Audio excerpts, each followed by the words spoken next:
देखिए, पूर्ण बहुमत मिलने के बाद भी अभी तक बीजेपी की तरफ से कोई सीएम जो फेस है वो अनाउंस नहीं किया गया। तो खैर उसके ऊपर अब एक तरह के विराम लग गया है और कुल मिलाकर भजन लाल शर्मा की कार्यशैली किस तरह की रहती है, आरएसएस के बहुत करीबी रहे हैं और इसके अलावा 4 बार महामंत्री भी रहे हैं राजस्थान में, तो कई तरह के उनको लेकर कह सकते हैं अनुभव की कमी नहीं है। करीबन 3 से 4 मरतबा राजस्थान बीजेपी माफ कीजिएगा राजस्थान बीजेपी के प्रदेश स्तर पर जो है महामंत्री भजन लाल शर्मा रह चुके हैं और 2023 के विधानसभा चुनावों में पहली बार ही वे विधानसभा का चुनाव लड़े थे और ऐसे में उन्हें मुख्यमंत्री का दावेदार पहले माना भी नहीं जा रहा था, लेकिन सीधा मुख्यमंत्री की कुर्सी सौंप दी गई है।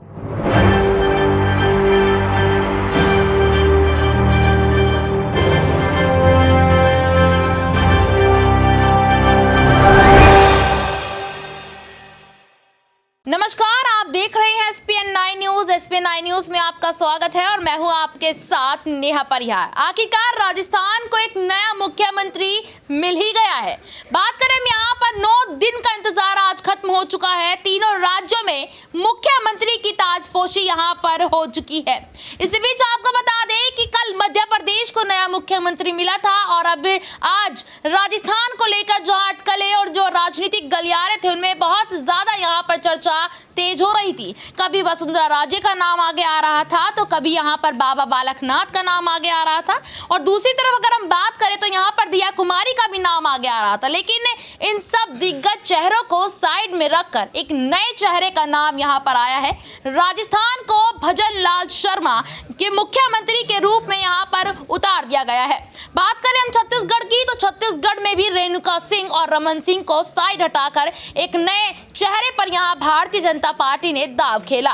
मध्य प्रदेश की बात करें तो मध्य प्रदेश में एक तरफ यहाँ ज्योतिरादित्य सिंधिया तो दूसरी तरफ शिवराज सिंह चौहान और तमाम नाम यहाँ पर थे, लेकिन उन सबको भी साइड कर यहाँ बात करें हम यहाँ पर मोहन यादव उनको उतारा गया और आज यहाँ पर राजस्थान में वसुंधरा राजे और दूसरी तरफ बाबा बालकनाथ जिनका नाम का जो चर्चा है वो बहुत तेज यहाँ पर हो रही थी कि इस बार शायद उत्तर प्रदेश वाला योगी मॉडल राजस्थान में भी देखने को मिल सकता है। लेकिन यहाँ पर बाबा बालकनाथ भी कहीं ना कहीं फीके से पड़ते नजर आए और अब देखिए यहाँ पर भजन लाल शर्मा के चेहरे पर आखिरकार भारतीय जनता पार्टी ने क्यों यहाँ पर दाव खेला। आज इसी मुद्दे पर न्यूज रूम के कुछ लोगों से जानना चाहेंगे कि आखिरकार उनका क्या विचार है कि मध्य प्रदेश में यादवों का वोट बैंक साधने के लिए क्या यहाँ पर ओबीसी चेहरा उतारा।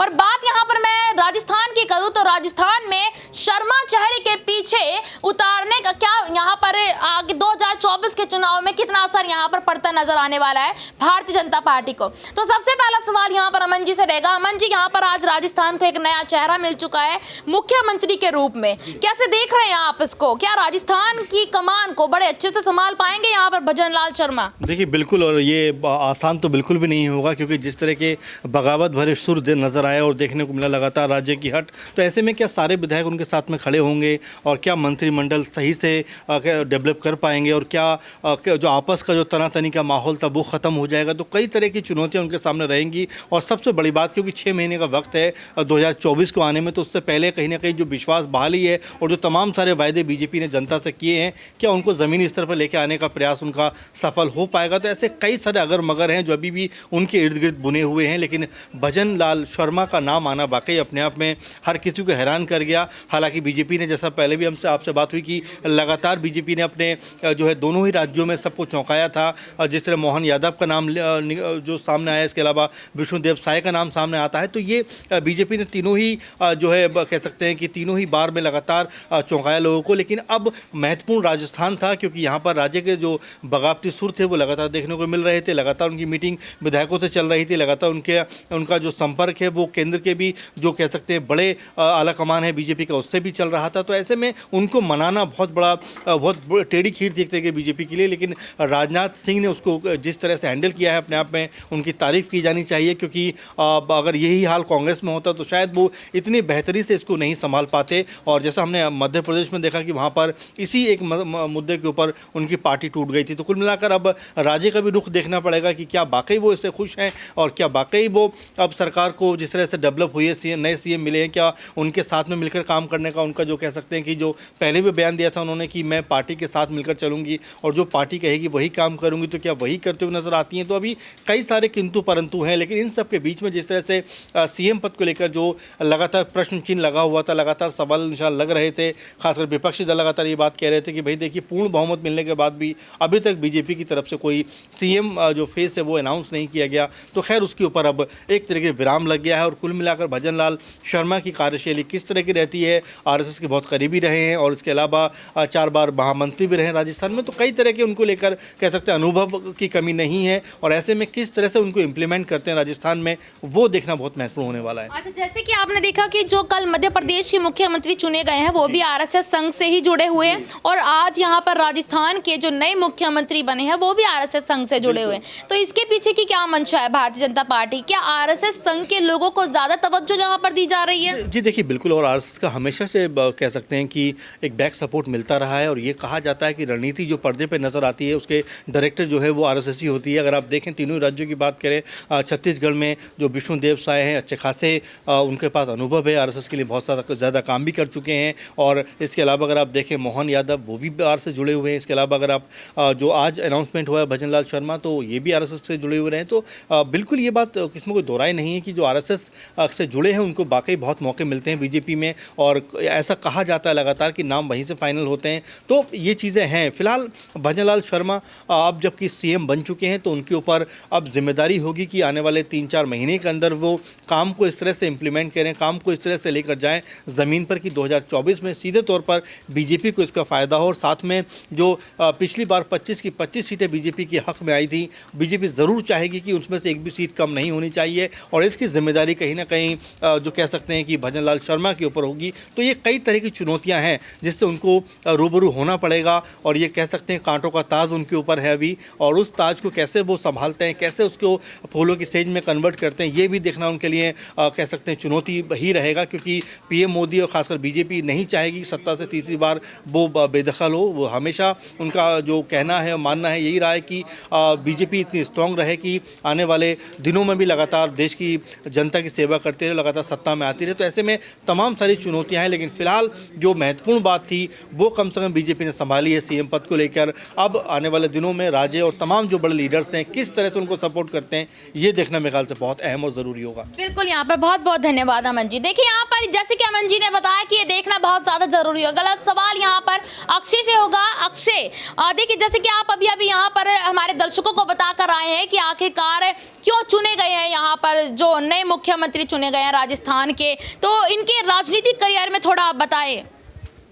देखिए भजन लाल शर्मा को जिस तरह से यहाँ पर चुना गया है, सबसे पहले तो यहाँ पर मुझे ये लगता है कि जो पूरी प्रक्रिया यहाँ पर रही है हमें ये चीज़ समझनी होगी। जिस तरह से केंद्रीय जो मंडल है यहाँ पर या कहें कि राष्ट्रीय जो यहाँ पर स्तर है, आला कमान है बीजेपी का, उनके द्वारा यहाँ पर जो पर्यवेक्षक भेजे गए थे उसका नेतृत्व यहाँ कर रहे थे केंद्रीय रक्षा मंत्री राजनाथ सिंह। और जो विधायक दल की बैठक इसमें चल रही थी, विधायक दल की बैठक में ये चीज़ निकल करके सामने आई कि राजनाथ सिंह ने ही भजन लाल शर्मा के नाम की पर्ची वसुंधरा राजे के हाथों में सौंपी और फिर वसुंधरा राजे ने ही ये ऐलान किया मीडिया के सामने। वसुंधरा राजे आती हैं और ऐलान करती हैं कि भजन लाल शर्मा मुख्यमंत्री के तौर पर कमान संभालते हुए नजर आएंगे। भजन लाल शर्मा के देखिए राजनीतिक करियर की बात की जाए तो पहली मर्तबा विधायक बने, जो काफी चर्चा का विषय अब मुझे लगता है कि बनने वाला है और कहीं ना कहीं सुर्खियों में भी अब उठ खड़ा हुआ है कि जिस तरह से भजन लाल शर्मा करीबन 3 से 4 मर्तबा राजस्थान बीजेपी के प्रदेश स्तर पर जो है महामंत्री भजन लाल शर्मा रह चुके हैं और 2023 के विधानसभा चुनावों में पहली बार ही वे विधानसभा का चुनाव लड़े थे और ऐसे में उन्हें मुख्यमंत्री का दावेदार पहले माना भी नहीं जा रहा था, लेकिन सीधा मुख्यमंत्री की कुर्सी सौंप दी गई है। इसके अलावा यह भी चीज यहां पर मानी जा रही है कि खुद यहां पर पूर्व मुख्यमंत्री वसुंधरा राजे ने ही यहां पर भजन लाल शर्मा का जो नाम है पार्टी आला कमान के सामने सुझाया था कि मुख्यमंत्री के तौर पर उन्हें पेश किया जाए। इसके अलावा लगातार ये चीज़ें सामने आ रही है, देखने को भी मिली है कि मुख्यमंत्री के तौर पर अब जिस तरह से भजन लाल शर्मा का नाम आया है तो वो भी यहाँ आरएसएस की पृष्ठभूमि से आते हैं और न केवल आरएसएस बल्कि आरएसएस का जो छात्र संघ यहाँ पर कहा जाता है एबीवीपी, जिसे यहाँ पर माना जाता है एबीवीपी, उससे भी बहुत ही अच्छा ताल्लुकात यहाँ पर रहा है भजन लाल शर्मा का। और ये चीज़ न केवल भजन लाल शर्मा की रही है बल्कि दोनों राज्य लगातार 3 दिन में 3 मुख्यमंत्री बीजेपी ने फाइनल कर दिया। रविवार को देखने देखने को मिला था हमें, जिस तरह से विष्णुदेव साय को छत्तीसगढ़ का मुख्यमंत्री बनाया गया था, वो भी आरएसएस की पृष्ठभूमि से आते हैं। मोहन सिंह यादव भी आरएसएस की पृष्ठभूमि से आते। सोमवार को एमपी का मुख्यमंत्री नियुक्त किया गया और अब जाकर के मंगलवार को यहाँ पर भजन लाल शर्मा को मुख्यमंत्री नियुक्त किया गया।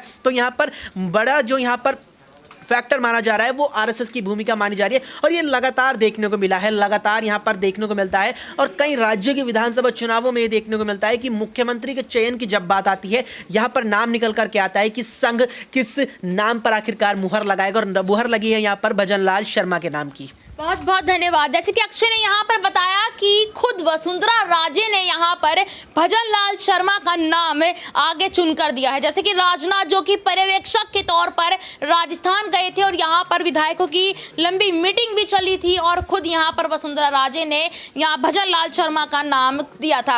अगला सवाल यहाँ पर दिनेश से लेना चाहूंगी। दिनेश, आपको क्या लगता है कि आखिरकार मध्य प्रदेश में भी यही बात निकलकर सामने आ रही है कि शिवराज सिंह चौहान ने खुद मोहन यादव का नाम दिया है आगे रखकर, और यहाँ पर वसुंधरा राजे का नाम का आ रहा है कि वसुंधरा राजे ने खुद ही यहाँ पर भजन लाल शर्मा का नाम आगे किया है सीएम के तौर पर।